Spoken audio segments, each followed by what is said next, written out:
Hey everybody, it's been a while. A lot has happened. I want to first of all kind of explain, the inconsistent podcast episodes. I kind of went through like some personal family stuff the past couple of months, and it's kind of been messing up with my flow. Funny enough, a lot of the episodes have been recorded and backlogged. I just haven't had the energy to kind of fully release them, but as things are subsiding, as time is healing, I'm looking to begin doing that. I know a lot of you guys have been reaching out, asking what's up. I want to thank you for the listeners that are sticking by and uh, patiently waiting. The episodes will be coming back every Tuesday consistently, and I want to thank you guys for the support during this time. Moving on. I do want to highlight for those who are jumping on the Discord server, it's kind of really cool to see, at least your icon, put an icon to the listenership numbers. So welcome everybody that is joining. It's a place of discussion. It's a way for me to kind of talk to you guys in between episodes, share the latest and greatest news directly, so you don't have to wait for a roundtable every month, but also my thoughts and insight about your own personal projects, and hear your personal opinions. As an effort, I'm constantly trying to kind of involve you guys more into the show by highlighting anything that you guys are currently working on.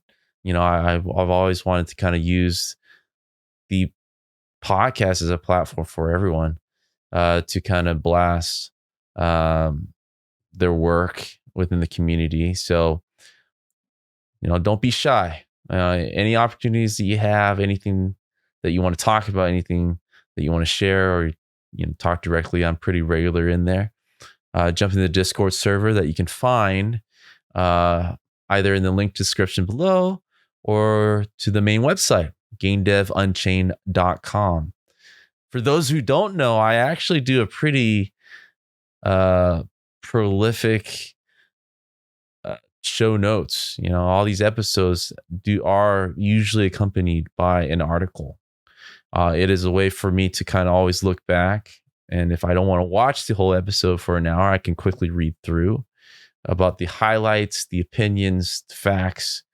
I am looking to kind of use it as a guide for those who want to reference an episode and get some quick notes and takeaways from it. So these articles are a way to kind of make it easier for you guys to kind of backtrack, because the goal for each episode has always been about being timeless as much as possible. Even the roundtable news, even though it's more on opinions of recent news, they're timeless in a way where it's the game industry seems to like to repeat itself, right? So the commentary, the humor, hopefully shows no age. In that respect, whenever you have a chance, you want to find other links and other additional things about the podcast, go to the website. As part of a thing that I'm doing every week too, I'm reading customer reviews, right? This can come in the forms of the mostly from the Apple Podcasts show page, but also from the Spotify show page for Game Dev Unchained. And this comes by the graces of Mr. Pretzel, right? Thankfully, this is a 5-star review. Even if it wasn't, I will still read it because I think I can still learn and grow from where I am right now every day. So I don't mind it. This is titled Unchained and Off the Chain. Well, so thank you, Mr. Pretzel. He says, Brand Fam is the raid boss of game developer podcasters. He's going to hit you up about 7 different ways with some powerful beams of truth. And he drops that most coveted of craftables, the lustrous prose of wisdom. Hopefully this is what you wrote or not GPT. I can't even tell anymore. Brandon often keep things light and relatable, but when he needs to, he can go deep with a one-shot kill for heavier topics. I am deep. His pure piercing damage is unmatched. Whether it's evergreen topics like indie game marketing and genre breakdowns or the news of the day, Game Dev Unchained has you covered. Highly recommended. Thank you, Mr. Pretzel. Shout out to you. Any chance that you have, man, drop in the Discord, drop a handle so that I can refer some of these notes or reviews back to you for those who wants to follow. But this episode, we talk a lot about what's going on recently. It's kind of been delayed for my own personal reasons, but it was I see what's going on out there, obviously, right? I like to think of myself being on the front lines of these news of what's happening with the latest trends and what's going on with everything. I talked at length with Ray, even though I kind of kid around saying I kind of saw this coming. I'm always the doom and gloom guy, half at least on the Roundtable News dedicated episode. But even for me, this is extreme. I don't like the fact that I'm seeing so much of this is happening, and it's, to me, we're barely halfway through November, which is crazy. It is a large amount of time for anyone to be without a job, and it unfortunately doesn't seem like it's going to get any better. I have a lot of theories on it that I fully explained, but this is I feel like a 6-month winter. Like we're talking about mid 2024 where companies are going to let up finally. I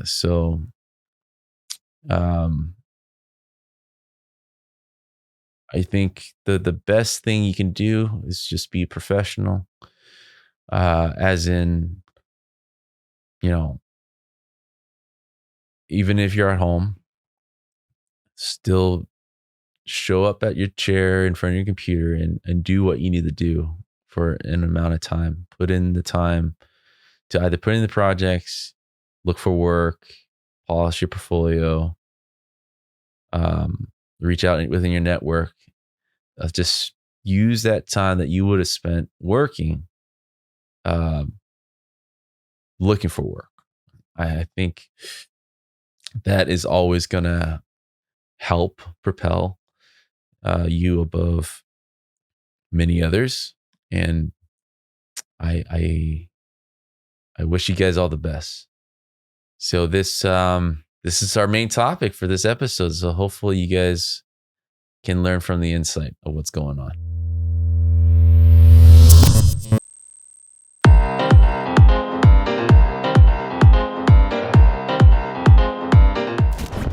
What's up, everybody? Welcome to another episode of Game Dev Unchained, the #1 game development podcast about game development and the lifestyle thereof. I am your host, Brandon Pham, and with me, who else but the great Ray Graham. What's up, Ray? Hey, man, how you doing, man? Thank you so much. What's going on? All right. If you haven't read the title, this is that time of the month for a Roundtable News episode. It's been a while, actually, and it's a eventful one because everything that I reminisce, I need to cut these Roundtable episodes from the beginning of the year up, right, to kind of lead into what is happening now. All these layoffs, right? Ray has a theory. I have many other theories that are correct, right? And then let's get right into it. I would have to say this, man. I am as equally, even though I was somewhat suspecting this is shockingly the worst I've ever seen the industry do these type of things. It's like, this has got to be the worst. Like, everybody and their mom is laying people off right now. Like, Bungie just did it Monday. They don't even go by the rules. On a Monday, they were laying people off. I mean, I'd rather be laid off on a Monday, man. Like, really? What's like you work the whole week. You work the whole week, and then you get laid off like on a Wednesday or a Thursday. Like you worked Monday and Tuesday. Like, what's going on? Well, I mean, in a way, you kind of work through Friday too. Yeah. If you look at the other way, you work next year. it's a little bit more honest. So, you come in for a weekend, you're like, all right, guys, like we're gonna change your life. This week is no more a week, right? But yeah, man, like I think it is what it is. I think we're in this moment in time where the economy's bad, is in not great shape. And all these but here's the number one argument is, these companies are making so much money, or are being profitable. People are getting bonuses still, right? All of these companies are afraid. They're afraid of what's going on, and so they're preparing. And one way to prepare is to just cut expense, right? Which is people. And so that's exactly what's going on right now. Well, let me get some figures up here. Right? I was reading this, and of course, the famous Jason Schreier, the ball breaker of the game industry. He broke the news about the Bungie thing, right? That happened as of this recording, just basically a couple of days ago. Yesterday. Yeah. Somewhat shocking, but not really. I mean, we're talking about 2 years after Sony acquired Bungie for billions of dollars, right? And of course, naturally, people think, "Oh, this is some security here."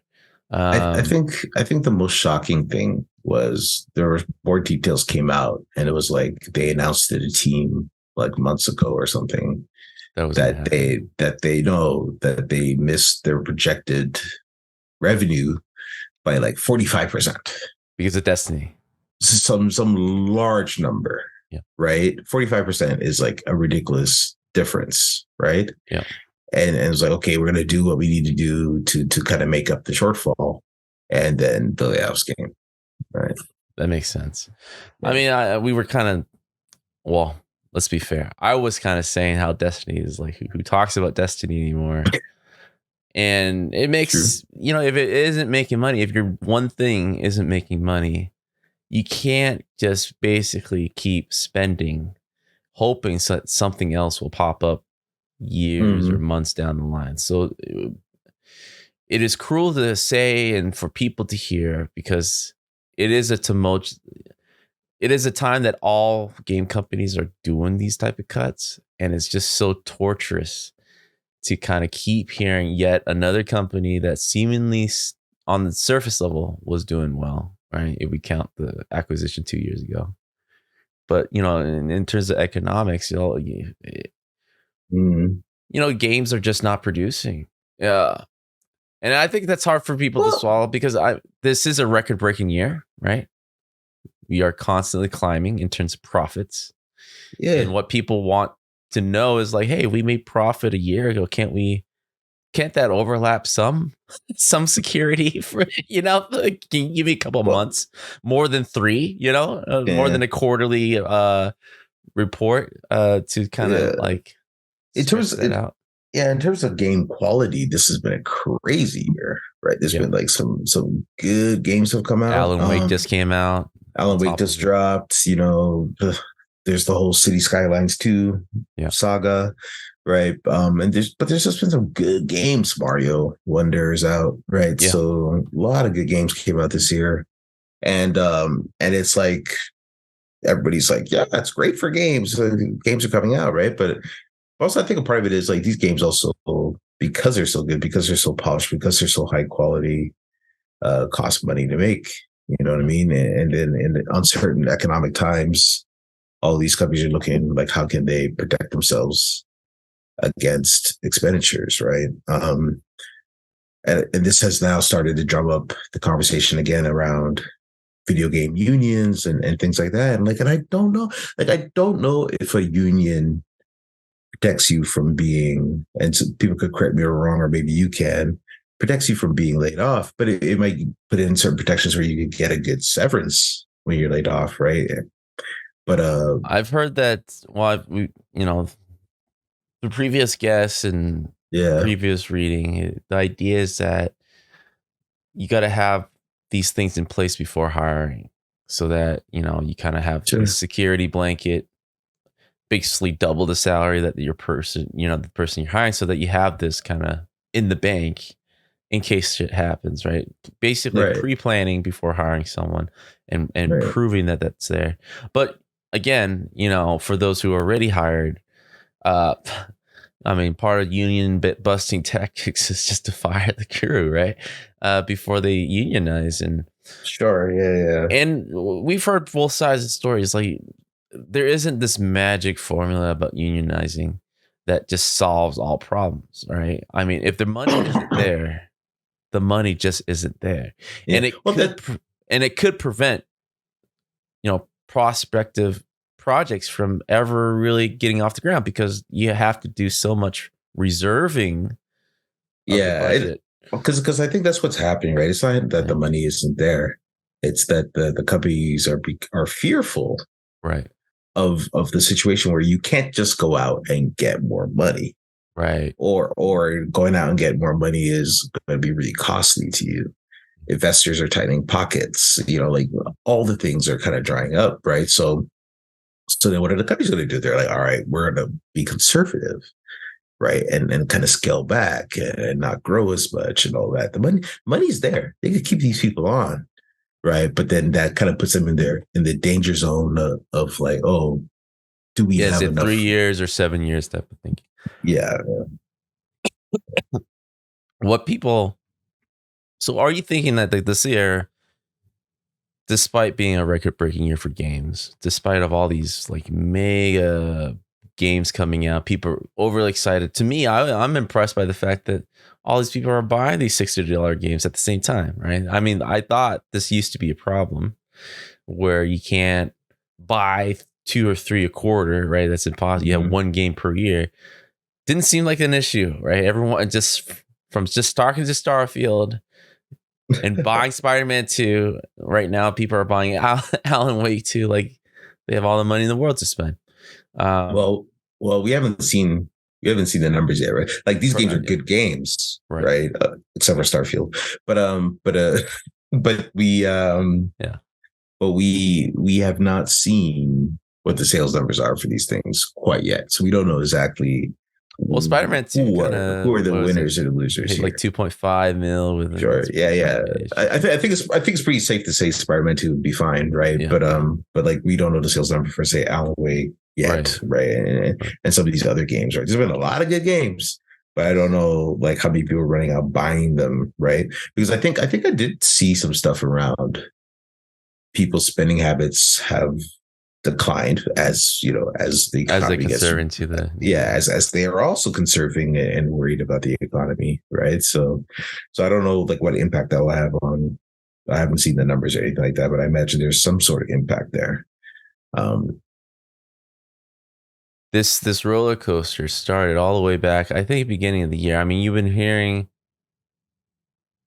I mean, the bulk of the big companies were in September, August, right? But we've been hearing this type of story since, March, right? So I have friends, and I'm sure you have friends that have been looking for the last 6-8 months, and now they're kind of been pushed back in the back of the line.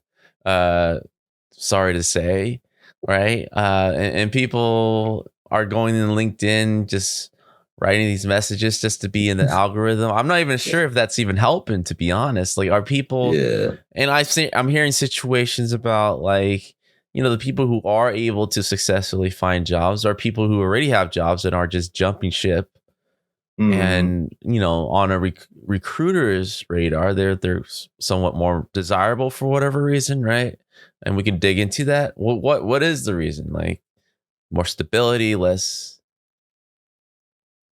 Is it one of those like, is a desirable candidate, obviously, because they still have a job, therefore they're on the top of the stack. Yeah. What is it exactly? Because to me, if I look at surface level, there's a logic to it, but I haven't really processed it enough to understand. All right, why exactly people who have jobs who are secure ending up to get jobs faster than those who have been basically laid off for months, right? Yeah, I think it's also the ones I hear that have been laid off for months. At least the few examples I've seen are people that have wanted to stick to their guns, right? Like, I need to find a remote job, and it needs to have the right culture and the right team and the right this and that, right?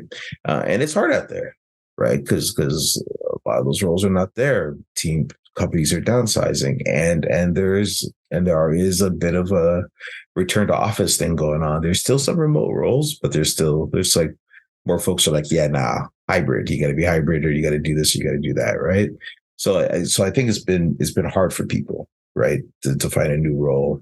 From the examples I've seen, people are like, yeah, it's taking me 7 months, 6 months to find a new role. I don't know if people that are currently in jobs and looking for another job are getting them fast, right? I feel like they are, because I like, even, not that I'm looking for jobs or anything like that, but like it's kind of slim pickings out there. Yeah. Period. Right. So there's definitely a hire freeze until January type of thing that I've been hearing a lot for a lot of companies. There's always that. Yeah, you have to wait till the new year to see what the budget will hold, right? Definitely, yeah, especially right now. Like, looking for a job right now is just crazy. You wouldn't do that. It's like Christmas is coming fast approaching. Kind of impossible, right? Man. Yeah. So there's all of that that's going on. But I have seen cases where people are like, okay, I've been looking for 7 months, and like somebody was even sharing stats, like they did apply to like 38 companies, heard back from 16, and got to like actual final interviews or pretty decent into the interview stage with like 3. Right. 38 applications is still quite a bit. Right. You know what I mean? But that's like 50% you'll hear back. Right. And then it's a much lower percentage to even get into the interview panel. Right. Yeah. So it's hard out there for sure. A lot of these LinkedIn job positions that they post up, you can see how many applies. It's like I saw somebody, one of my friends on the network, were kind of making fun of the fact is like, I think it was a 2K creative director job or something. And he was pointing out like there's 1,000 applicants for it.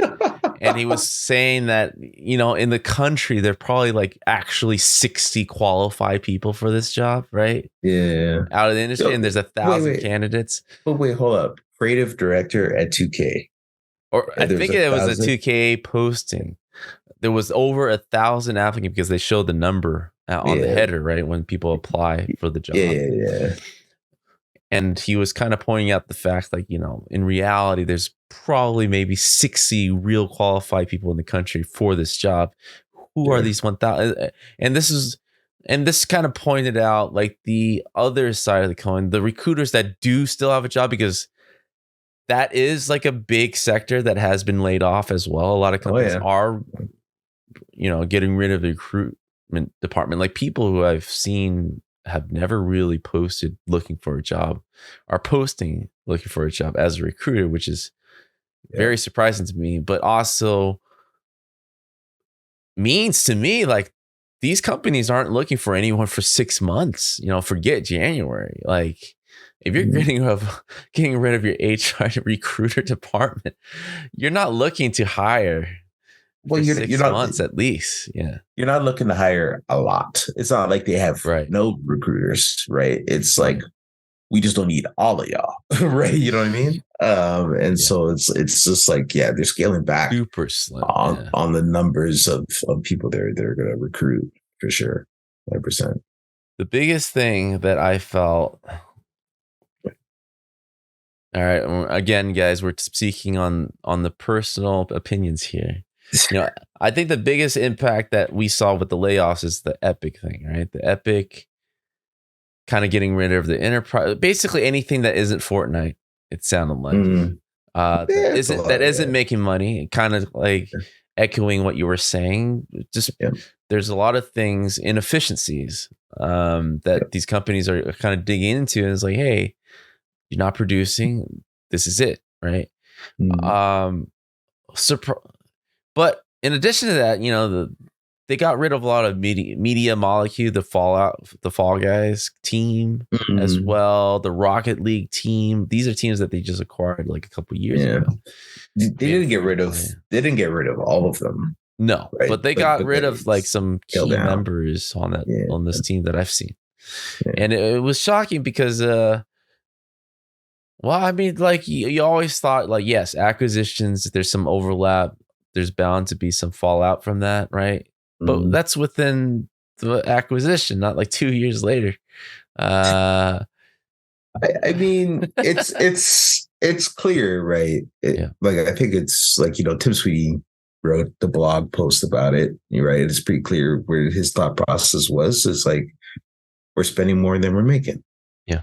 Right. And when money was free, when you could get investments, when you could borrow money, whatever, or get people to invest in you, it was very easy to say, hey, in the interest of growth, to show growth, let us start branching out into other things, right? Like, when they purchased Bandcamp, that never made sense, right? That just never made sense, right? So and so now times are hard. It's like, okay, maybe we shouldn't have did that. When they really look at it, it's like, okay, cost versus what it's actually bringing in. Maybe we shouldn't have did that, right? And so get rid of Bandcamp and a few other things, right? So it's like a great consolidation. Like all these companies that were just like growth, money's free, which honestly I think is a horrible way. Like, I understand how you could get wrapped up into it. I understand how the investors are probably also the investors that are already in are breathing down your neck, amped, to grow so that they can make more money, right? And the company's more valuable. But I don't believe like you grow in all these different directions and ignore your bread and butter, or should say ignore, right? But you're not really doubling down on the bread and butter. You're spreading yourself out thinner, right? And so now that the money is drying up, everybody's like, the bread and butter makes money though, right? And so now they're like trimming it back down, the focus on the bread and the butter, right? And that's what you're seeing. Yeah, I mean, I think what I was hearing a lot from too is like, I have a personal feeling about this. Like, my opinions on the software business have changed so much because, a lot as the consumer, it's like, oh yeah, free is awesome. But what we're seeing too is like, oh, they made the engine free and they can't, they're not making money off their engine, right? Obviously. Well, I mean, they monetize it through royalties and through other things, right? Not enough. but generally, surprise, guys, the engine business, the game engine business, it's a tough business. versus how much people it takes to make a general game engine and how much those people cost, does not make money. Right. And so every engine has a different way of like, okay, let's invest in the engine, but let's raise revenue other ways, right? And with Epic, it's Fortnite, and with others, it's other means. I think it was a mistake. It set a precedent for everything. For whatever reason, we've been training the consumers, the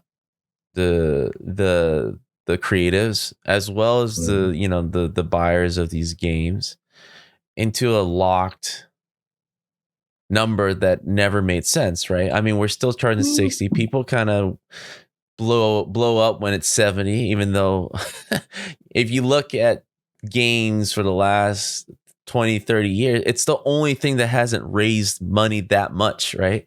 Even though like the price of making these things have grown exponentially. You go to a movie theater, it's, through inflation and through budget, it costs a lot more to go see movies now, right? And the same way, we're doing the same to the creative. The people who are making these softwares, they put a lot of work.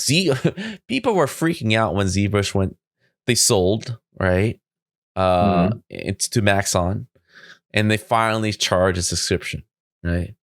And people were like, this is bullshit. This is like they sold out, they were, with us, and now they're not. I was like, dude, the type of updates they were giving, and basically letting you upgrade for free. There was no way they were making or turning a profit into that. Yeah, I'll say this, right, though. I'll say this. I think free software is a huge benefit to the community. Of course. Right. And honestly, that's how you grow community, right? Like this stuff is free, access lower to barrier to entry. You teach kids, get people to learn to trade through using your software. And then they become professionals using your software, and you grow community, plugins, add-ons, all the things. Blender is a good example of all of this, right? And it creates a thriving ecosystem in a community, right? You just have to find a way to monetize it. Yeah. Right. Because nothing comes for free, right? But like that is a good approach when you think about lowering the barrier to entry and helping out the community and growing a community, right? So now you have your community and you're like, okay, how do I monetize this? Well, I work at Joe Blow company that's making millions of dollars a year.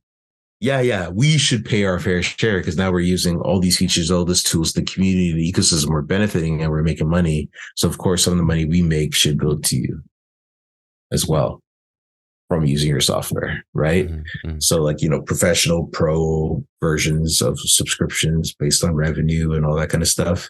Like this all makes sense. Yeah. You know what I mean? Right. And I think that's fine. I think it's completely fine for it is completely fine and good for those companies that figure that out. Basically a roundabout way of like charging you. Yeah. You gotta cover it for a quality product. For a quality product. You gotta cover it. Yeah. The funny thing is, over the years, and listeners kind of see me flip flop or like evolve, right? In terms of my opinion. I have always made fun of Adobe. I hated Adobe because of how they kind of do exactly that. They charge exactly how they feel it's worth, right? But now I get it. I mean, they're the only software company that we use as an artist, let's say, that is thriving as a software company. Well, I mean, you shake your head. No, Adobe ain't complaining about the money they have, about Photoshop. Look, all right, here's two examples. Sure. They make money as a company, right? Right. Like the public at large hates them. Like, of course they hate them. But to me, now that I'm seeing from the other side of things, like I see is like a destruction of all these great software companies, always struggling, right? We're making these great games, we're making these great products. Game tools have like evolved like none other. Then why are the software companies why should they be suffering when they have proven that their product? Hey, I know. It's a flip. I think, listen to me. Right. Listen, just let me finish my rant here. Like these software companies, right, are basically dying off because they've been very supportive of the community, but have the community shown up for them? No, they freak out as soon as you charge a cent, right? I will say this, right? Here's a clear example, right? I know if you've heard of Substance, right? And I know you heard of Quixel and Megascans, right? Sure, of course. So those two stories happened kind of coincidentally at the same time. Substance sold to Adobe at the same time when Quixel sold to Epic, right? Very similar texturing, mega hits, two schools of thoughts going about it a different way. Very different. Substance is growing, have grown since the acquisition. Their tools have getting better and more creative, and people are paying for it. Personal use, indie use, hobbyist use, and on the professional level, right? And people are gladly paying for it because it's integral to their pipeline. It's integral to what they need to do. And if you want to get in the industry, this is the norm. This is what you need to learn, right? Yeah. At a discounted rate, you're still paying for it, even if it's $10 a month. You're still paying for it, the right way, unless you're pirating, of course. But they have an avenue for you to pay for right at a reasonable price, even as a student, right? Yeah. Quixel was part of this huge layoff at Epic, right? That team got like kind of destroyed. I mean, they're kind of weaving it back into this like big asset store called what is it called? The Fab or something. What is it called? I know you don't keep up with Epic. Sketchfab, PlayFab. Yeah, it's a combination of the Forge. It's Sketchfab, but it's a library of assets that is creator. They're copying you guys in a way, right? Creator user generated, right? But the beauty of what Megascan was because it was curated quality, right? And now they're kind of throwing it all together into this stupidity. It's going Fab. It's Fab, going to Fab. Yeah, it's called a digital Fab, asset a new marketplace that gives all digital. Yeah, let me share the screen destination. so people watching can see it. Yeah, right. Everything you need to build new worlds, right? Yeah. Just from this front screen, it looks like shit, right? I see a bunch of crap being polluted into the marketplace. But you know what it is? But you know what this is? You know what this is? This is their creative way of trying to monetize. And this is it's wrong, dude. It's wrong. And they're trying to create the metaverse, right? And UEFN and this marketplace, they're doing a huge push into user generated content, right? And it's all in the context right now of like Fortnite, right? But you can see how maybe it'll be something else, right? And if you have a fab.com, all these assets, you have all the Quixel stuff in there. You can also have all the user generated stuff in there, and it's just now because they also acquired Sketchfab. That's right. So they're combining Sketchfab, Quixel, all the shit right into one thing. You know what I mean? And so now you have like this enormous library of user generated content and content that's professionally made that you can monetize the hell out of. Right. And then if you start thinking about the age of AI, here's a huge training data set as well. Right. So like you can see where they're going with that. Right. Oh yeah. I can see. But also like the comparison that you're taking though, one of those companies is a mature company and one of them is not. Right. And so there's going to be growing pains and things that happen that might not happen in a more mature company. Let me reply to that. This will fail. The name is dumb. The idea is dumb, right? Here's the problem with user-generated content to a certain degree, right? Yeah. People want curated quality stuff. They don't want to spend their time going and scrolling through crap, right? Sure. Yeah. I'm making a quality game. I need quality assets. All right, you can make it so that you can follow quality users or whatever, right? Mm-hmm. And here's the thing. There's a roundabout way of basically we need money, right? And this is the crap we came up with, right? Dude, just charge what you think it's worth. And people will fall. Honestly, it will do the industry better if you just train people. It's like, hey, we make good software. This is what it's worth. And this is why you need to pay for it.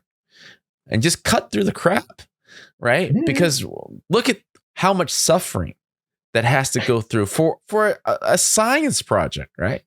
There's no guarantee this will work.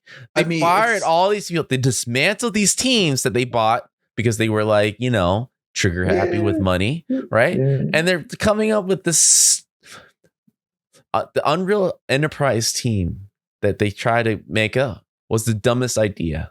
And it was full of, yeah, dude. And that team is dismantled, by the way, right? That didn't make the news. That was part of the big layoff. Like they made the Enterprise team, right? And they were hoping, and it was a good idea to kind of aim towards Enterprise, and they're finally charging Enterprise, the engine, which they should have done at the beginning.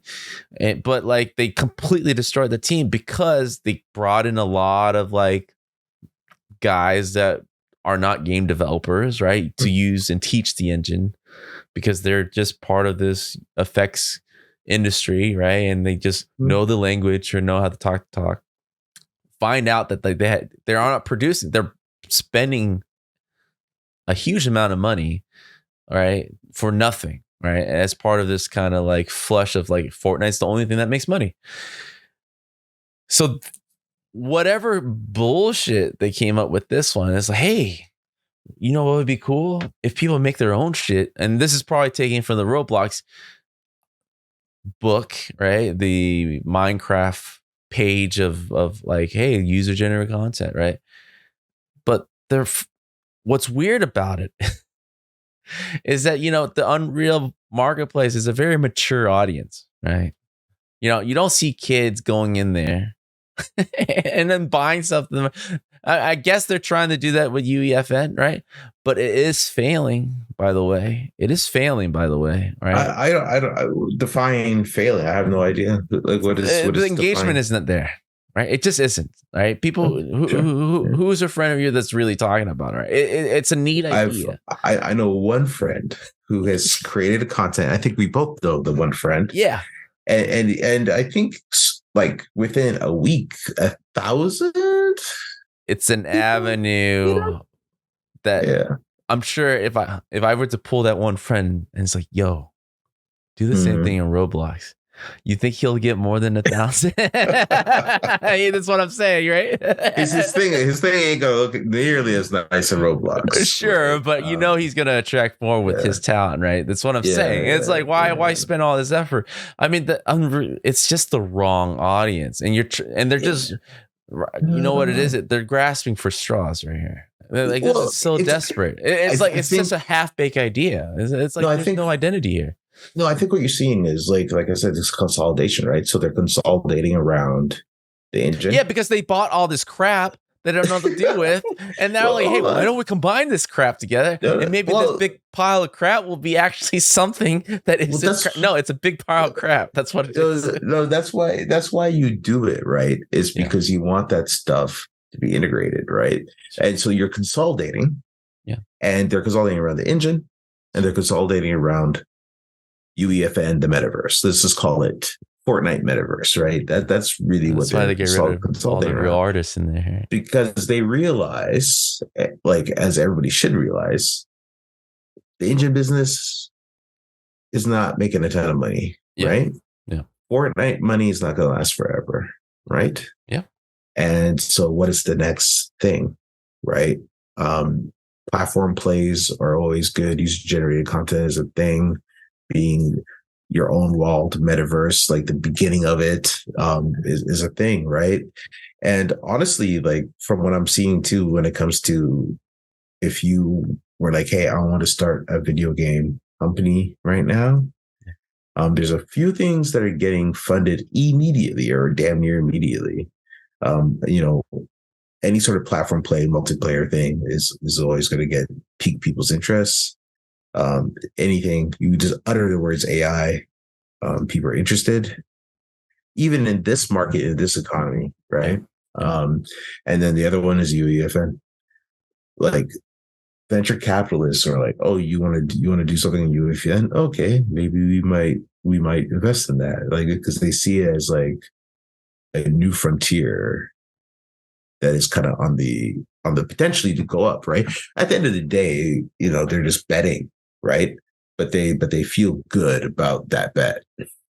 Right. Is what, you know. When are they going to learn, Ray? I think 100% be wrong. I'm not totally not interested in it. Right. But like you look at the Fab.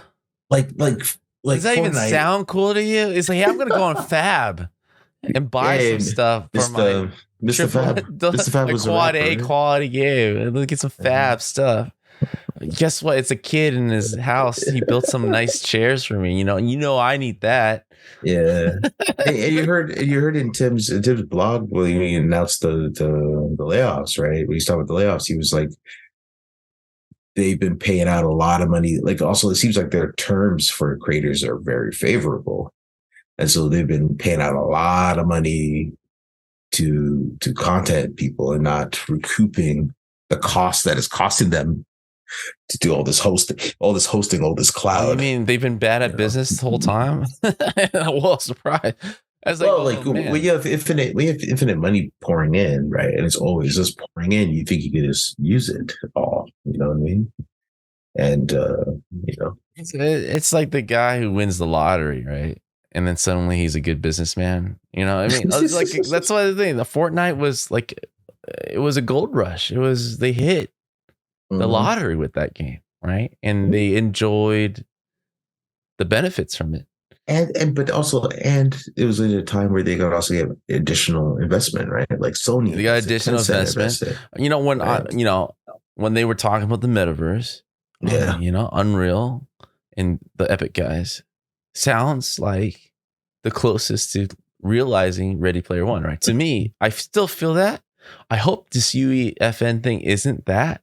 I hope they are secretly haven't shown their hand yet on what they meant on the metaverse, right? I mean, it's a start, right? But you need a start. Tools. Oh my god! You need tools to build stuff. You need the thing is the tools have to get easier and easier and easier. Like the tools can't even be as complicated as they are, right? It's too complicated, and it's just not approachable. Yeah. Like none of my kids are talking about it, and none of their friends are doing it. Therefore, it has failed, right? Done. Okay, hold on. Is your kids and their friends playing Fortnite at all? They play Fortnite. Okay. But they still play Roblox. And they build in Roblox. Okay, but they're not building in they're not in UEFN doing any of this. Yeah. UEFN is what you and I see, a bunch of 40-plus-year-olds. Well, because that's the thing. Right? It's like a professional creator could go in there and but the professional creator is not the market to your kids. Okay, but that is not what. See, this is where we need Tim, right? Sit Tim back and say, hey, Roblox is ruled by a bunch of kids, and they're doing things that we don't understand. That's why it's working. Right? Like I look at Roblox still, and I was like, I don't get it. What is so fun about this? That's why they're succeeding. They are on the frontier. That is the real frontier, right? And child labor. Child labor. Yeah, and we hear these kids paying themselves through college and stuff. I was like, what is going on? Right? Mm-hmm. So the UEFN, I get it. Like it's like a modding of Fortnite, right? That's why it's not going to work because it's the same shit. Like you're not doing anything new. And the fact that none of these kids, most of these creators aren't the kids. And it's like, what are you guys doing? I was just reading something on this topic, like legit on this topic. And I have to find it because it was like UEFN from an investor's point of view. Yeah. And how they think about it. It's a part of a newsletter I get. It's Joachim Akron, I believe is his name, right? I hate to say it, man. This is how I feel about it. It feels NFT-ish, right? It feels blockchain-ish. You know, how people are talking about UEFN is not a Ponzi scheme. It's not a Ponzi scheme, but it's being too hyped up. Yeah, like the hype-ness of it. Listen to what I'm saying, though. Right? So investor's perspective, right? A few business models have emerged on UEFN. Yeah. Right? And similar creative platforms like Roblox, right? Yeah. The GameFam model, which is basically like a company that basically creates another platform on top of UEFN kind of thing and provides even more games through there, right? Low and indie developer can just say, hey, I just want to create and monetize. Like some developers could make $1 million a year just doing that. Right. And then like a for real AAA team going, hey, let's make like something that's like super, super high quality in UEFN. Right. So that would reduce time to make the thing. Right. And so all of those things are kind of interesting to developers. So those are like different business models that investors are interested in. Now, if you were to ask me, Ray, which one of those would you do? I'll say none of them. Right. I won't call it stupid. I won't say it's a dumb idea. I say I won't do none of them. Why? Because I'm betting I'm betting my financial future on another company making sure that the platform is still running and available for me to use. And I do not know if that's going to be true in a year or 2 years' time. Right. Well, that's what gives me pause. Right. Other folks are like, this hey, it's a gold rush. Let me be the first one there. Right. Exactly. So. That's what I'm drawing the similarities to NFT blockchain. It feels like everyone's suddenly excited about something that isn't proven, right? And we're talking about, this was Fortnite a few years ago, and this is Fortnite now, right? It is declining, and you're modeling this new business idea around a declining game, right? Unreal Fortnite, all right? Mm-hmm. It's not stabilizing, it's declining, right? Sure. So, what are the chances of this grabbing, being pivoted and kind of using as a rebound, right? And then suddenly being more popular than before. Potentially. No. You're on a stair-stepping down effect, right? Let me teach you the economics of stock graphs. This is a stair-step down. Things go down, things go up. But it will never reach the height that it was, at pandemic. Maybe not. It doesn't have to, right? And that's why you have a consolidation. That's why you get rid of the fluff, get rid of the people, and you focus on what you really want to focus on. And so you reduce expenditure, right? All this extra expenditure, you reduce that so that you can actually run a profitable business. It doesn't need to go back up to $9 billion a year. I just feel like there's this old. What is it at now?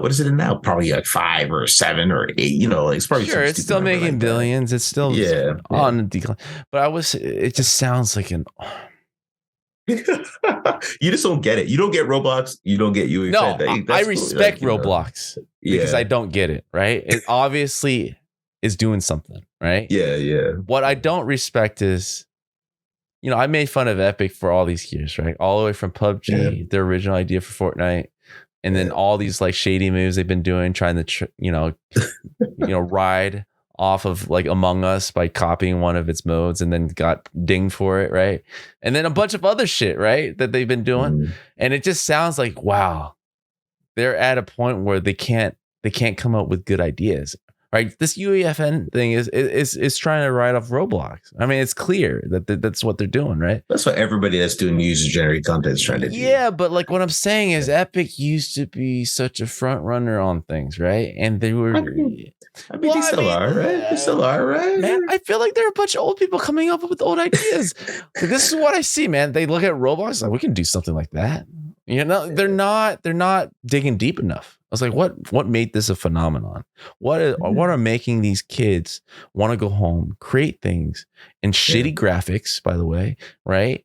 And still have the time of their lives, and constantly talk about it. The graphics of Roblox have greatly improved. So. It's great and improved, but because Roblox is like, hey, we have money now, let's do something with it, right? Well, but like the fundamentals, the innovation behind it was deeper than the graphics. And that is something that Epic is constantly failing at. And this thing will fail. I'll say this. I'll say this, right? I think they're trying something. I think we all agree.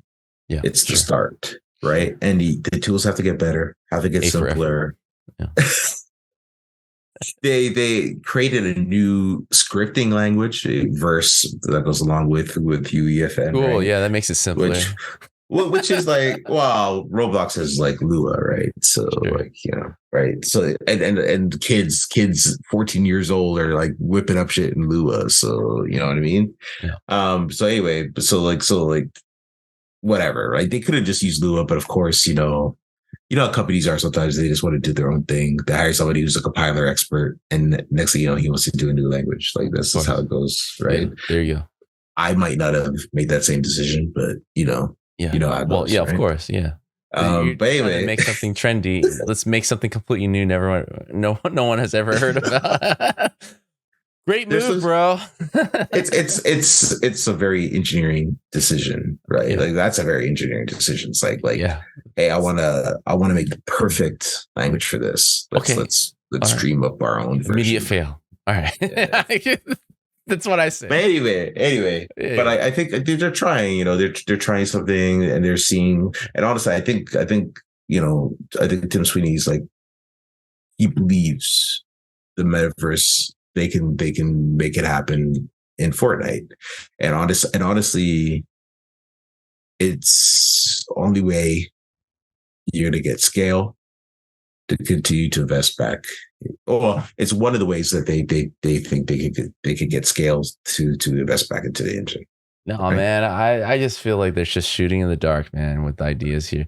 Like when I heard the metaverse, I was like, oh, well, because they have Fortnite, right? 2 years ago, right? Yeah. They have Rocket League. Oh, they bought Fall Guys. They're building an empire. They have all these like exclusives. Social games, but they also, are getting the publishing. So they have these exclusives. It's like, oh, they're building a metaverse.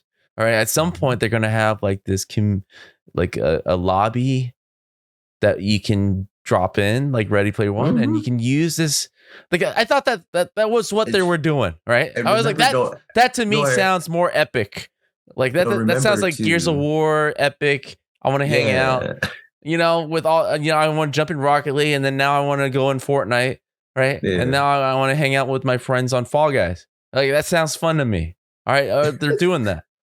What the hell is this? What is this? What is Unreal? What? Like, why do we need to? It's like a complete left turn, dude. It's like, what the hell? What are you doing? Let's come up with a new language. It's like, dude, you have a million languages. Why can't we just use one that everyone knows? It's like, why do I have to learn this new one for this declining idea? It's like, why would anyone invest time into this? The new language is definitely like an engineer. That's definitely an engineering. Yeah, but this is what I mean. But it's like it's like you guys are shooting yourselves in the foot. To me, there was an obvious assumption of what they meant with the metaverse. They were buying all these social games, just combine it together. Let me have this playground. Yeah. All right. Because I love Rocket League. I play the shit out of that game. Yeah. Even to this day, I still love playing that game. Fall Guys, I had so much fun in it. I still there's still potential in that. They should have made that mobile, right? That stupid game, Ball Dudes or whatever, like completely blew. I was like, why you guys didn't jump on that right away, right? And then, and then Fortnite, of course, biggest game ever, franchise ever in the world in the last 3 years, right? They didn't use that opportunity. It's not like they had to like build the games from scratch. They went 2 out of 3 were made in Unreal. Fall Guys was easy enough to kind of dupe, right? It was like, well, you know what I mean? It's like, can't you just plug the wires and just cross the wires into each other and just make it portable and make game portable button. But anyway. I won't even get into that, but like I think like dumb. Taking all of those games and putting them into a hub and being like, "Yo, let's play these games," is not thinking big enough.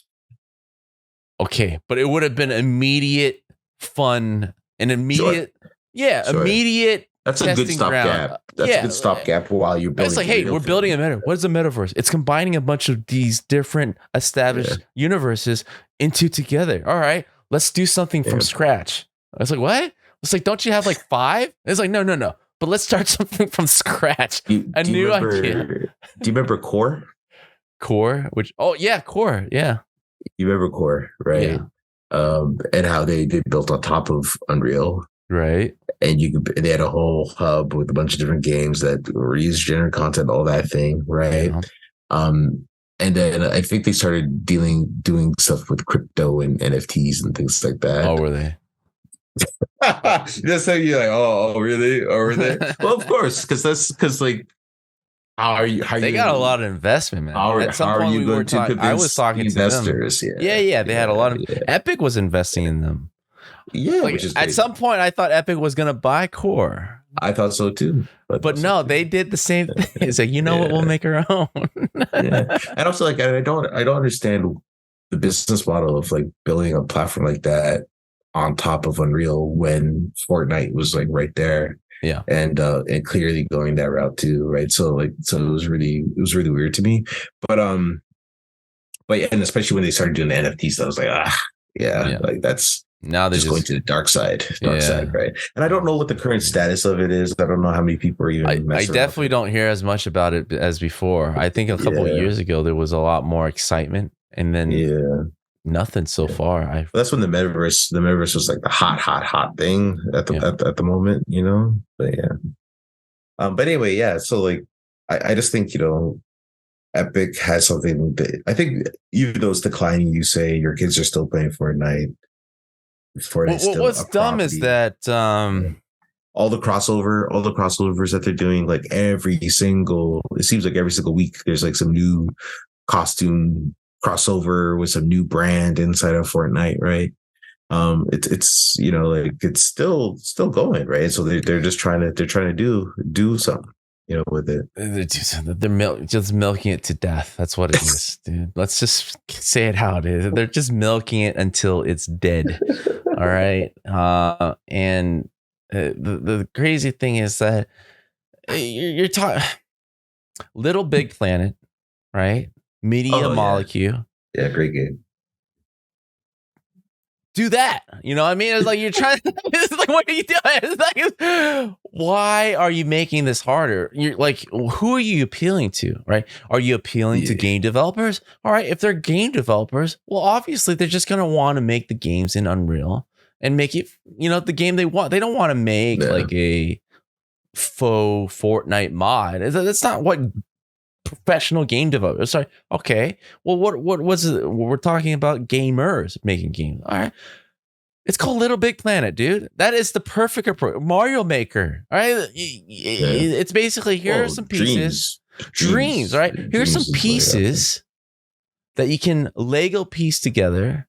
Don't fucking code. All right. Just put it together and make levels. And here are some parameters, you know, with some choices that you can pick.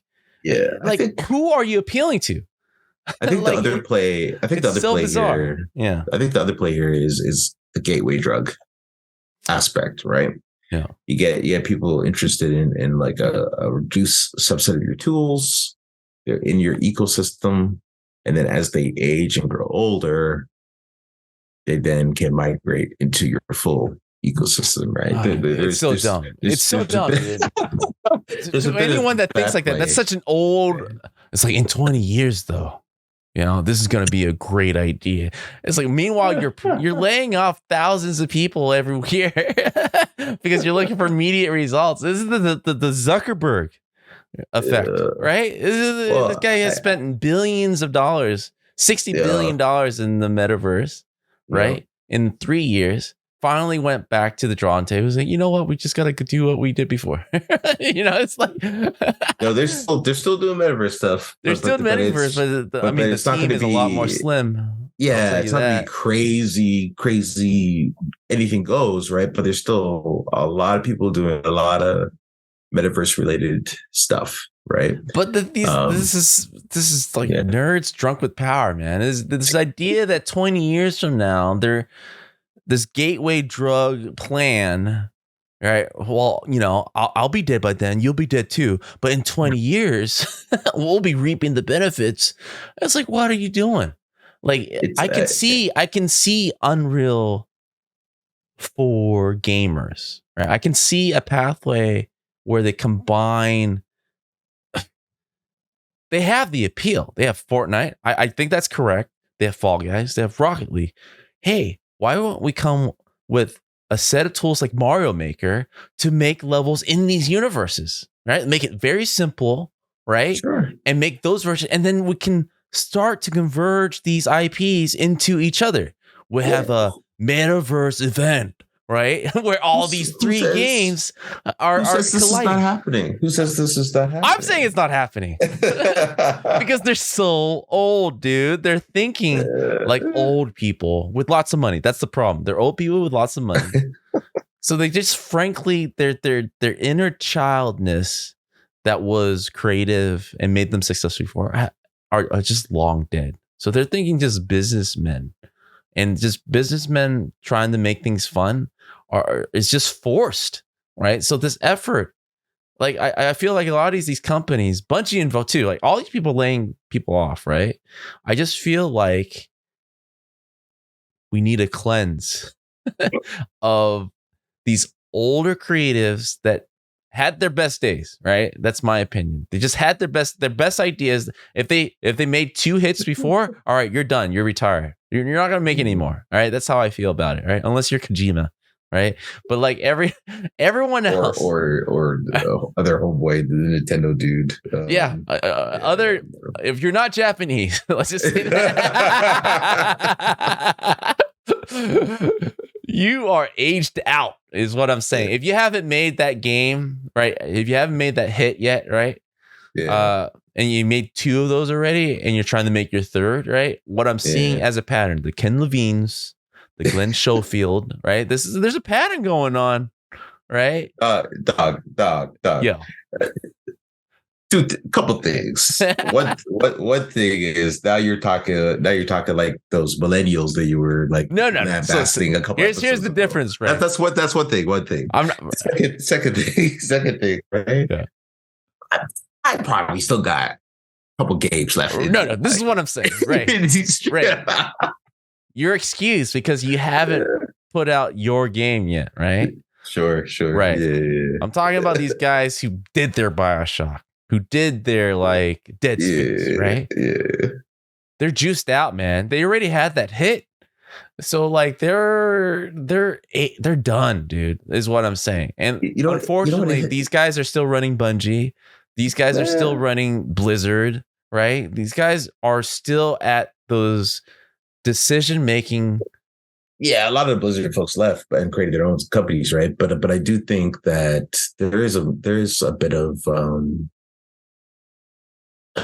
they need to flesh out. Game. Well, the 101 hit game is like you're rolling dice at the end of the day, right? You know what I mean? Yeah. And then two, there might be an element of like the hunger is gone, right? There could be an element of that. Definitely gone, dude. Right? It's like where you're like, okay, I already made it. Now I have to top the last idea I had. You know what I mean? It's hard. It's the same. It's the same with music. Your sophomore album, right?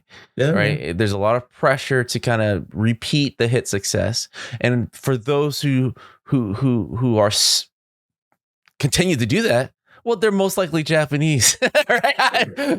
It's like there was what was it? I saw a stat where like the original Mario team, it was like 4 out of 5 contributed to the latest Mario game, something like that, right? It was just like a thing illustrating how Japanese Nintendo teams stay together. All right, they build off of their success. That's the formula. Somebody made that point, right? Is I think like a lot of the good games, like not just Japanese, right? A lot of good games, period. Yeah. You see them come out of teams that stay together. Of course. Right? Well, that makes complete sense. Because they learn how to work together, they learn the processes, and they don't grow, right? Have to, So one of the huge knock-on effects of the latest spree of layoffs, right? You're basically breaking teams apart. Teams apart, making more people jaded and starting over. And so it could affect the quality of the next batch of games that come out. 100%. It's gonna like all these I've been through, luckily and unfortunately, been through one layoff, right? It destroyed, it made me jaded in a way, right? And I'm reading about people who've been laid off twice this year, right? Were you at? I was at a Spark. Can I say the name? Which one? You weren't at 2K Marin when that stuff went down? No, I left before 2K Marin. Okay. Because I saw, red flags. But even 2K Marin lasted, I think, 2-3 years after I left. So it lasted a good time. Yeah, that's a while. But like what I'm saying is that a lot of the spark as a game developer, especially if you get in the creative, position to actually, I have a voice, here it is, right? Most people don't get to even that spot because they get basically knocked down before even having that chance. Yeah. And basically are surviving or just getting through the day, right? Yeah. And we lose so much of those. I think that's why you see a lot of ideas indie potentially. Yeah, that's why you see a lot of indie, and that's what I'm seeing, right? A lot of these episodes that I record, I see the the youth in indie developers. They go from school to their project, and they have like this. They're on their third game, and they're still loving it, right? And they just are not beaten down. And even though this year has been such a eventful year for many reasons, the quality of the games finally coming out have been actually pretty fantastic, right? And and and you got to add into the mixture the remaster, like just going back to the heyday of like these PS2 classics. You don't like remasters. You don't like remaster. I'm looking forward to the Metal Gear game, dude. Sure, but I think you're just like, especially Konami, they're just fresh out of ideas. Oh yeah, and they're like, let's take some old thing that everybody loved and let's remake it, but the original team's not here, so. Right. So it's a crapshoot if we mess it up or not, right? And so some have been successful. Yeah, so some, a lot of them have been successful. Well, I think the Dead Space remake. Your Dead Space game was pretty bad. That's your game right there. Yeah. but it's like, the Resident Evil remasters. Yeah, like Shadow of the Colossus. You're out of ideas. Ico. Yeah, we're out of ideas. But it is also a nostalgic. Here's the thing that I'm noticing with the remaster. They still take 3 years. Yeah. And some people are like, oh, I want to see with updated graphics and this and that. Man, when you were playing that with its pixelated or bad graphics or whatever you want to say, you were enjoying it because the game, right? The game was badass. And you can just go back and play that game. You don't need a new updated remaster. A friend of mine actually messaged me about Advance Wars, the Advance Wars remake, which I think is amazing, actually. But because sounds like a lot of remaster, actually. No, I love Advance Wars, right? Yeah. Period, right? Yeah. But he was like, why did he even do this to the game, man? Because they did 3D graphics and made it look a lot better than the 2D pixel look, and a lot of people that are into it for the nostalgia missed the look of it, right? Right. It's the same gameplay, same everything, but then it kind of lost some of the charm, some of the aesthetic. It was different, Right. Sometimes you just need to leave stuff alone. You know what I mean? Yeah. Here's what I love about it, right? I'm a single player narrative first and foremost, right? I prefer them usually over. A lot of my growth and a lot of what I love about video games and wanting to make video games was because of single player narrative games and how I felt playing through them. Sure. Multiplayer, it's just a fun kind of drug hit or whatever. So I love the fact that these are coming back because I get to play with them again. And frankly, I just don't see a lot of great single player narrative game as much as frequently as before, right? We're talking about Alan Wake 2, and whenever Naughty Dog does one, right? And then we need Spider-Man, right? There's a return to single player narrative game because I think the remaster stuff have been coming out. I think it's showing that it's doing well. I think it's a Sony thing too. I think Sony's just like focusing on it. We do this. This is what we do. Yeah, right? God of War. Pretty much all their games. Yeah. But I do feel like there's a. It's not so much of a, when I say aging out, it's not so much about the age per se in terms of years. It's about those guys who already did their thing, right? Yeah. And are still sticking around. I was like, all right, just leave. It's like, give someone else a chance. You know what I mean? And I feel like there's a lot of great talent being held back right now, is what I'm saying. I mean, yeah, maybe, but I would say like, we do this why? Because we're passionate about it. We want to make video games. I think those guys do it because they're ego, dude. It's like I can do it again. I showed you. Here's the thing. When you are a creator, there are definitely those folks that are creators that are the artiste, and they have egos and things like that. Like 100%, right? But at the end of the day, it's also like it's a passion to create, right? It is fun, and you don't lose that. And sometimes. Hey man, I just it works against. Sometimes it works against you because you're like, hey, maybe I should just be chilling. Gotta go old samurai movies, man. The guy who conquered the world, right? Yeah, learns to step aside and mentor, right? And he finds joy into the next generation. And I just feel like we have a lot of these old masters ain't moving, right? It's like to me, it's a ruining the game industry in a while, right? Yeah, maybe. Yeah. I mean, the fact that we have like this big corner of the game industry called Roblox that me and you don't understand. It's like, I don't know what the fuck they do there, right? Just shows me in a way that I need to move aside a bit, right? And let these guys kind of show me what's up. You just need to encourage different techniques and different.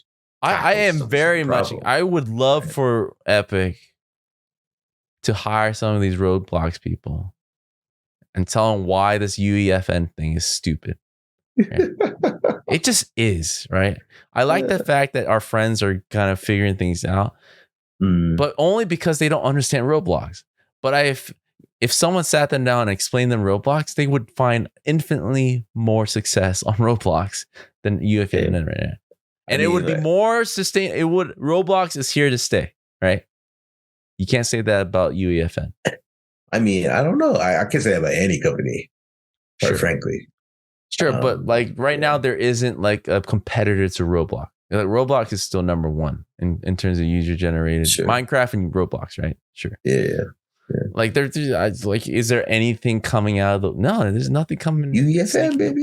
UEFN sneaking out. UEFN is dumb, dude. It's just dumb. Like why didn't they make Mario Maker out of the franchises they own? It's like it would have been awesome. Like I would have loved to jump into Rocket League and build a few stages, right? Yeah. Or something more approachable in Fall Guys. I'm like, I would love to play some obstacles. Like, hey, this is my obstacles. Run through it. Mm-hmm. Dude, like that's clearly why they bought them, right? That's what you think.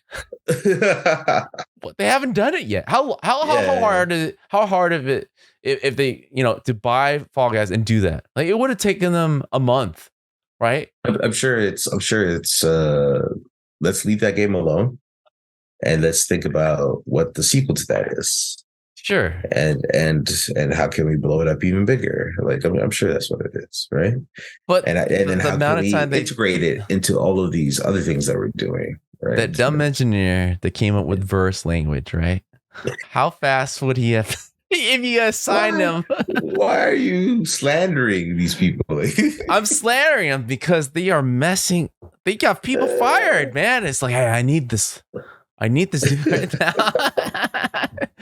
Like people got laid off because it basically this is the future, guys. This language called verse. It's like, what is it? Oh, it's so much better than everything else. There's always a reason why people do things. Always, there's always a reason, and there's probably I can't even remember the verse presentations about why, what's the pros versus the cons of doing it. But there's always pros and cons, and like I said, it's a consolidation around what matters for them, right? Like let's actually invest money in the things that matter for us.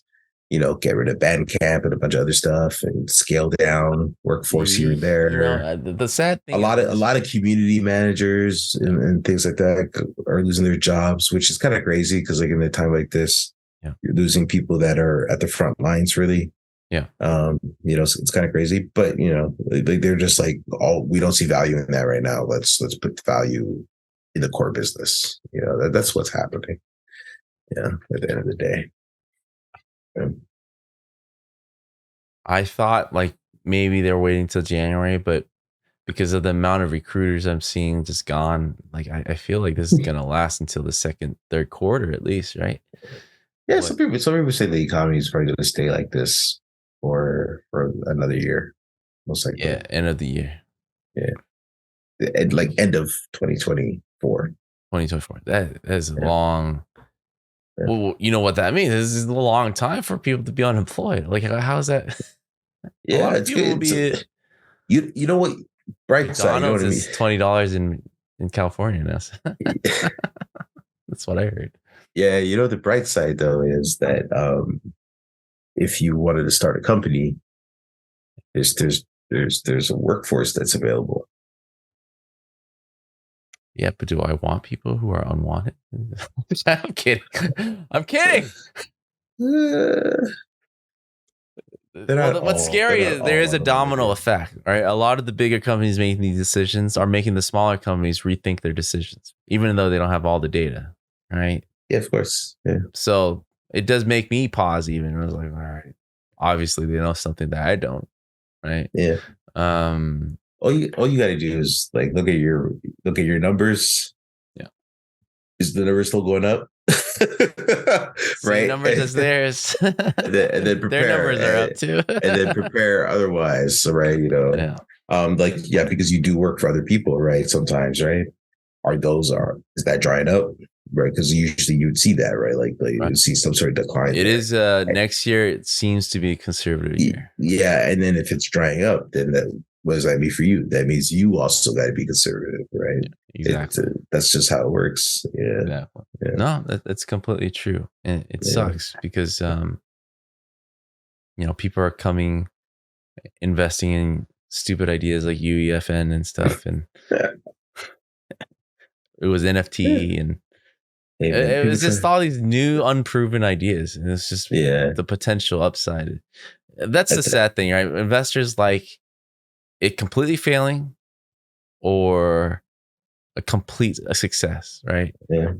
They want that write-off, that tax write-off rather than just a little profit. Yeah. Well, now it's it's AI's turn, right? And everybody's thinking of ways of how to integrate AI into everything, and so we'll see. Yeah, why isn't Unreal doing that? Who says they're not? Well, they're not because they haven't. They're the slowest company releasing something. Like what we're seeing is like kids in their basement. Like I have an AI tool and it's right out and then. Like I haven't heard anything from Unreal. Well, what's gonna happen is those kids in the basement are gonna just die off, like when the bubble kind of decompresses a bit, right? But then it's gonna be big corporations or bigger companies that are able to integrate it into their existing tools. Well, yeah. And who says UEFN? Like UEFN with some dope ass AI tools inside of it could really do something, right? There's nothing exciting about UEFN. I'm just telling you, like there's ways of making this stuff exciting if you start thinking about. Just look at Little Big Planet. All the different ways. Look at Mario Maker, and do that for Rocket League. Do that Fall Guys, and have a lobby that I can play all three games, combine all three universes. Even those tools for me, like even like using Dreams and Little Big Planet back in the day, like they're so tedious, They made it complicated, right? But they're actually really simple tools. It's just that they're just tedious because you're using a controller for right. Like they're very tedious but then I see people making crazy stuff in them. I'm just like, wow, like how are you guys even doing this without wanting to jump out of a window? Yeah, right. But so that's the thing. It's like lowering that tedious bar and making it even more productive, more fun. To create things, right?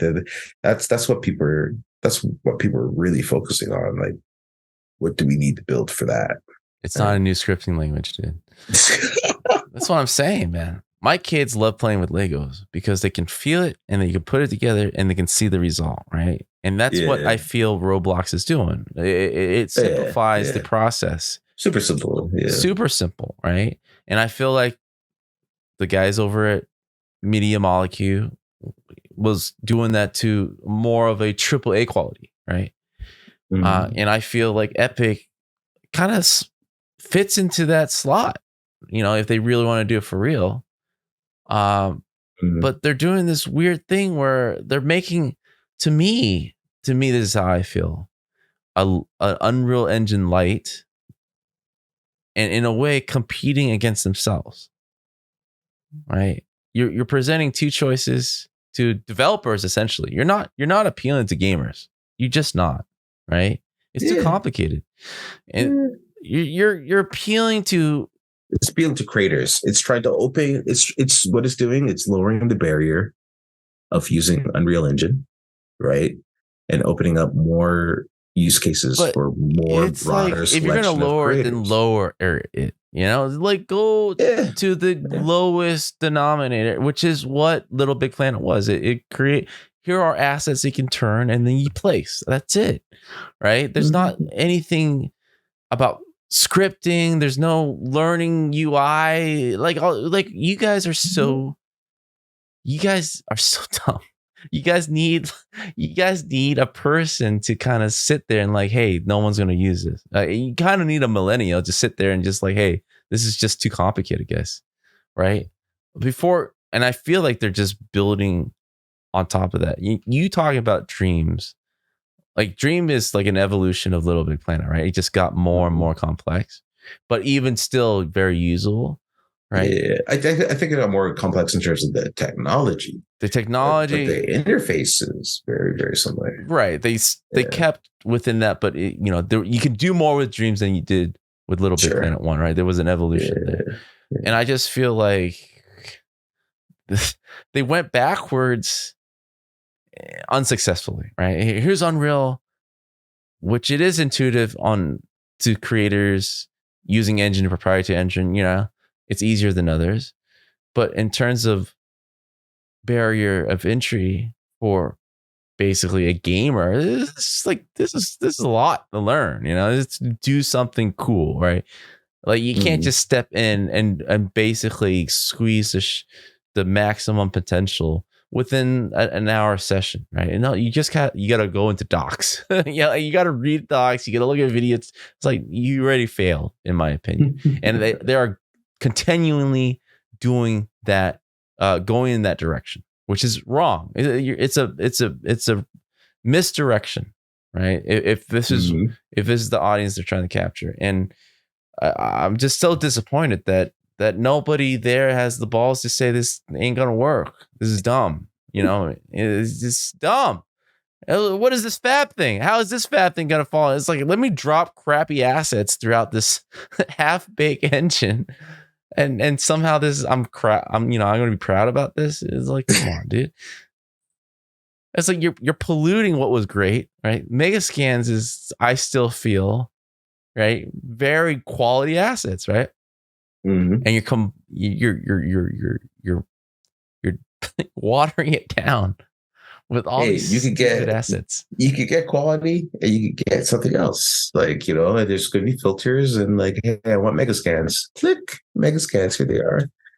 You mix gold with choice. You will average down. I don't care what you say.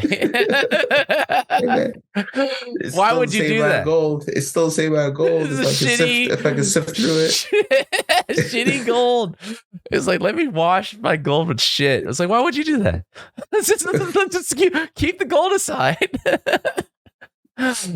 And just let the shit wash each other. Oh, I don't understand, man. Just allow the people to do what they want to do, man. We'll see how it turns out. We'll see how it turns out. Just wait for 12 months from now. 12 months from now. I'm not saying you're wrong. What's gonna happen? Also, watch what happens, dude. Notice what I'm saying. Notice what I'm saying. I'm not saying you're wrong, right? But I'm saying I can see where they want to go with it, and I think I'm always interested to see where these things end up. It's like, oh, there's Ready Player One. Let's go this way. It's like, what? Why? What's it got? They made a movie about it. Just do that. What are you doing? Oh my God. So many licenses. Like, here's the sad part. Everything that they bought, right? Even Bandcamp and all this shit. Fall Guys, Rocket League, right? Aside from making Rocket League free to play because, they thought Fortnite money was forever, right?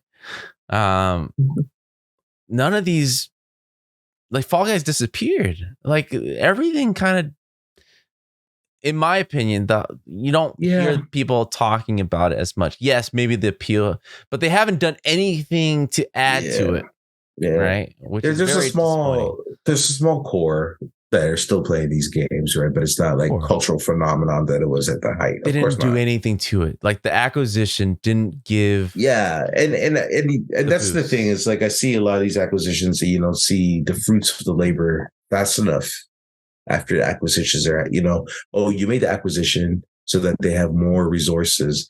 Usually that's the bad thing. Is because now that you have more resources, oh man, I can take however long I want now, right? You get kind of complacent in that. Well, like, or you become super ambitious. Yeah.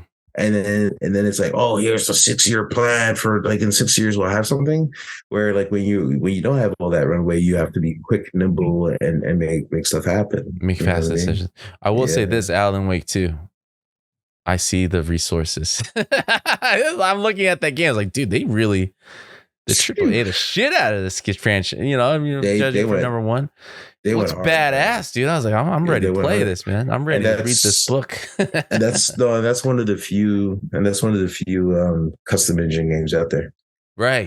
Northlight engine from looks Remedy, right? Fucking like, I can see why the acquisition made this game better, right? And unfortunately, I haven't seen any of that. Wait, who acquired Remedy? Remedy is in partnership with I think Microsoft. Who bought Remedy? No, someone bought them. Then, because if it was Microsoft, it would be on Game Pass. So it's definitely. I think it is a Microsoft thing. No, it's not Microsoft. Like their last game, one of their games, Quantum Break, was on Microsoft, but they're not owned by Microsoft. I'm trying to look it up. Yeah, no, I don't think there was. They were acquired. Oh, so Epic Games is funding and publishing Alan Wake 2. Oh. So they're the publisher, but I don't think they are. I don't think they're. It's beyond that. Yeah, that's why it's on Epic Game Store, right?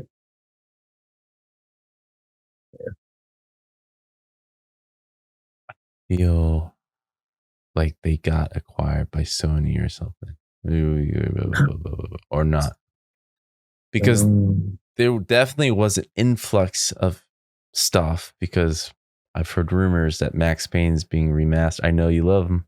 No, it's confirmed. Yeah, they're doing Max Payne. Yeah. There's definitely a influx of money. Tencent. No, Tencent definitely bought more stake into it, I guess.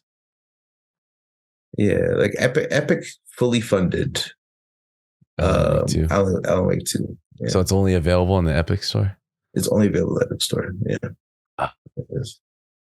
Dumb. I was looking forward to playing that on Steam or something.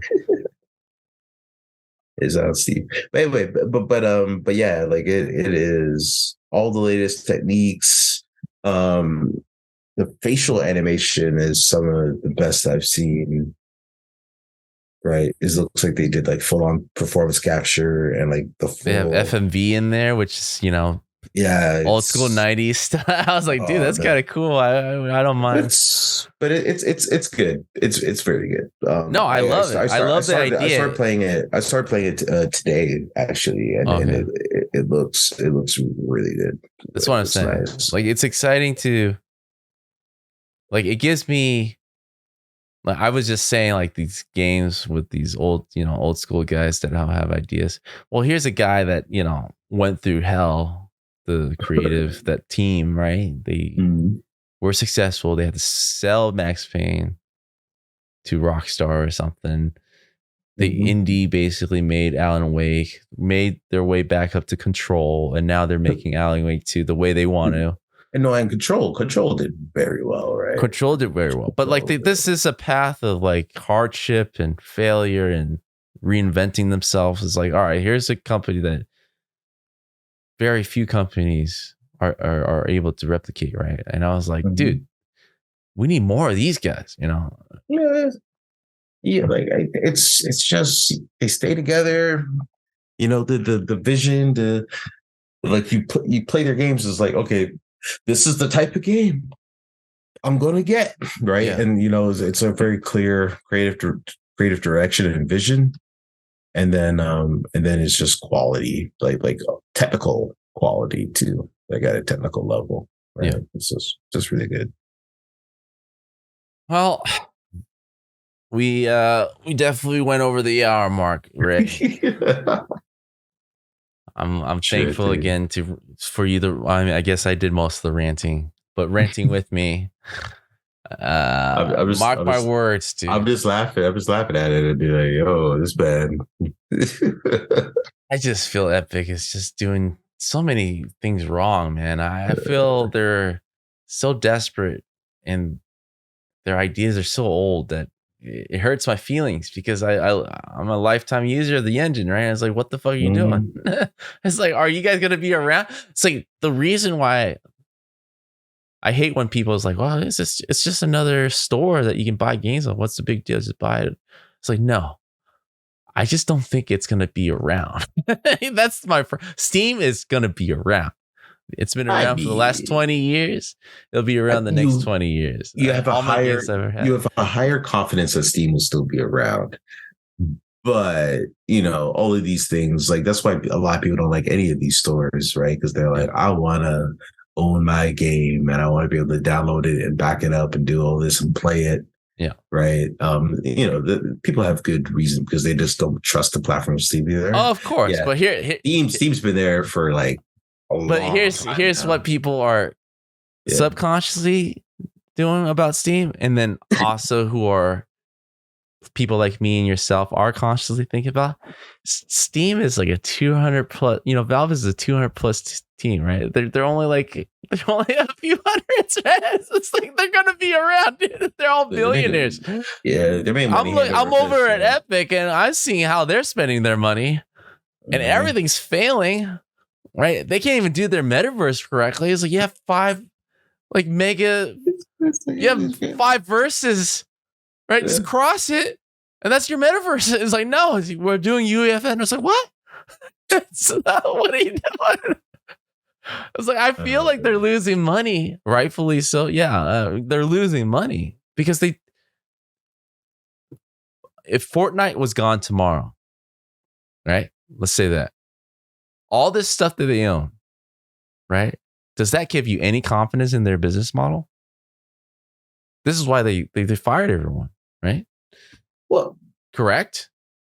If Fortnite was taken away, they fired everyone because they're spending more money than they were making. Yeah, because they have nothing. And they have bad ideas. And Fortnite funds their engine.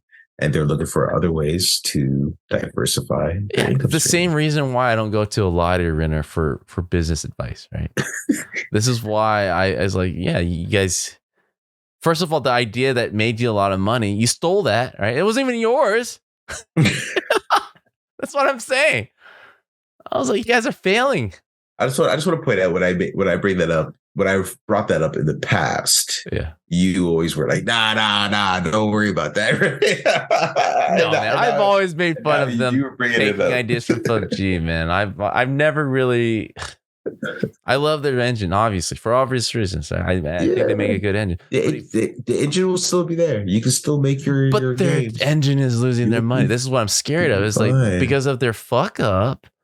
The one thing that is, I feel like they are making a good product, you know, that in Fortnite, they can't monetize it because they just refuse to be a business. The engine doesn't, like, this thing, like, it does not need to be funded. Funded in that way, right? They need money to build the engine, of course. But it doesn't. The people need. It doesn't need to be. It doesn't need to be funded directly through the engine, right? It doesn't need to be, right? So yeah.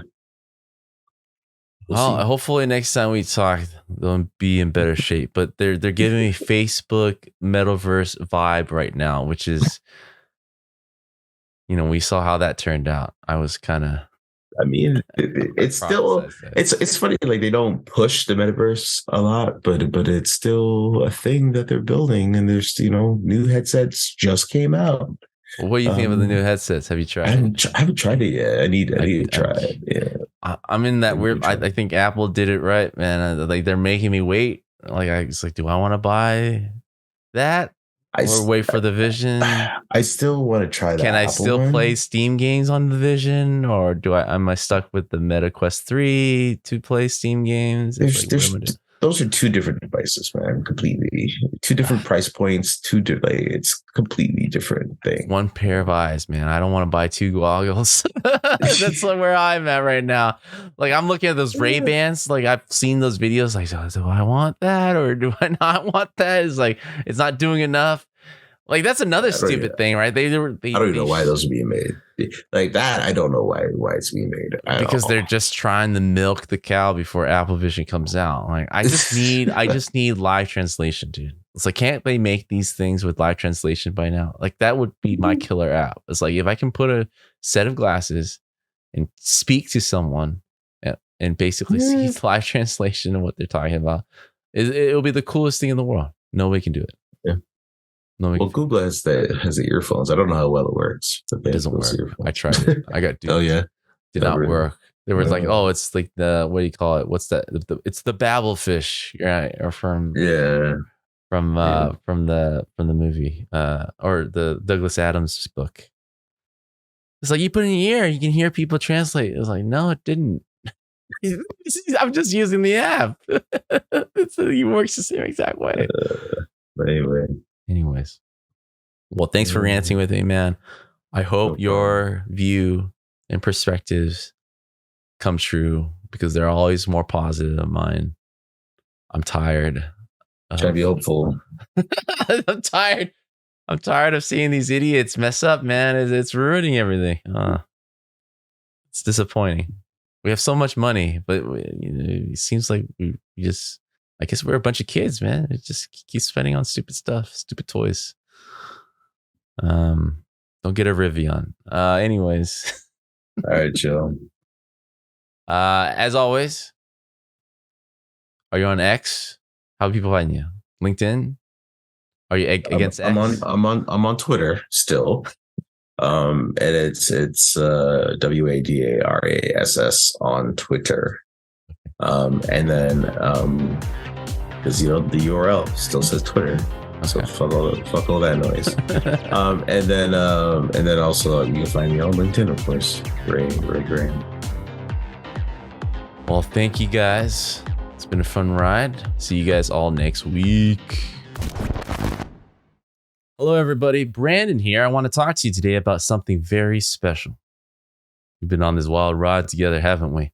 From my early days as a senior employee, feeling a bit lost, all the way to leading multiple studios, transitioning to smaller indie teams and to the mobile industry, and now running my own game studio for the last 6 years. Throughout this time, you've been here listening and learning along with me, sharing this never-ending journey of discovery. This year, I'm kind of on this quest of meeting serial studio founders, discussing acquisitions, or exploring what it takes to grow a studio to over 100 developers. I've always tried to find an exciting topic to delve into, and every year is a little different. The focus is a little different because that's where I am in my career currently, and I want to be able to share what I'm learning with you guys. So I've always been dedicated to asking the tough questions, bringing you insightful answers from industry leaders and experts. And now I want to share with you how I'm applying these answers to my own journey. This is why I'm excited to announce that for just $1.99 per month, you can now subscribe to our exclusive content series. These bonus episodes will give you a deeper look into my personal experiences and how I'm putting into practice what our esteemed guests are preaching. It's more of a personal side of the journey that I hope will show you that we're all in this together and we're all continuously learning. Whether you're a game developer, studio founder, or just a passionate gamer, there's something in it for everyone. By subscribing, not only will you gain access to this exclusive content, but you also be supporting the ongoing production of the regular programming. It helps keeps the lights on and ensures that I can continue bringing you top quality content and insight into the world of game development. The links to subscribe are in the description. Your support means the world to me and helps me keep doing what I love, sharing this journey with you. So show some love, hit that subscribe button, and let's continue this adventure together. Thank you all for your continued support. And as always, stay tuned for more exciting content. Until next time, this is Brandon, signing off.